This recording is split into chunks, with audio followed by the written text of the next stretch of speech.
Kwa jina naitwa Shabani Matwebe, ndo mwenyekiti wa Online Media Tanzania.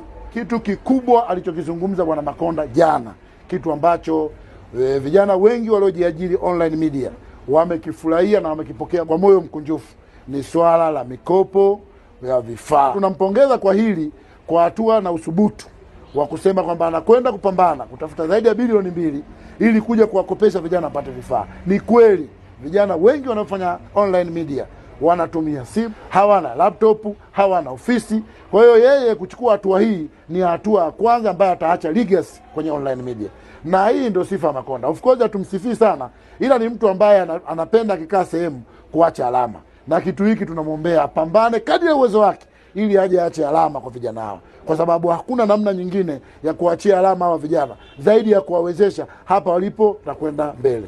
Lakini la pili, kazi ambayo tunampa tena nyingine Makonda, kwa sababu yeye tunamjua kama ni mpambanaji na ni kijana anafahamu umuhimu wa digital platform. Online media pamoja na watu wote wanaodili na social media bado wana changamoto nyingi sana, especially Tanzania. Kama hiyo mikopo inakuja kwa online media, anatakiwa pia apambane kuhakikisha social media zote zinakuwepo kwenye term of payment, sehemu za malipo. Kwa mfano YouTube tayari Tanzania inalipa, Facebook tayari Tanzania inalipa, Twitter tayari Tanzania inalipa, lakini bado TikTok hailipi pamoja na Instagram. Fikiria mtu kama Miradi Yayo, fikiria kama wasanii pamoja na influencer. Mtu ana followers Instagram mpaka milioni 10 mpaka milioni 15, lakini hapati chochote.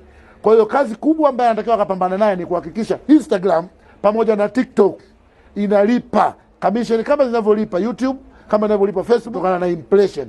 Na ukiangalia Tanzania, mtandao mkubwa wa mawasiliano ni Instagram.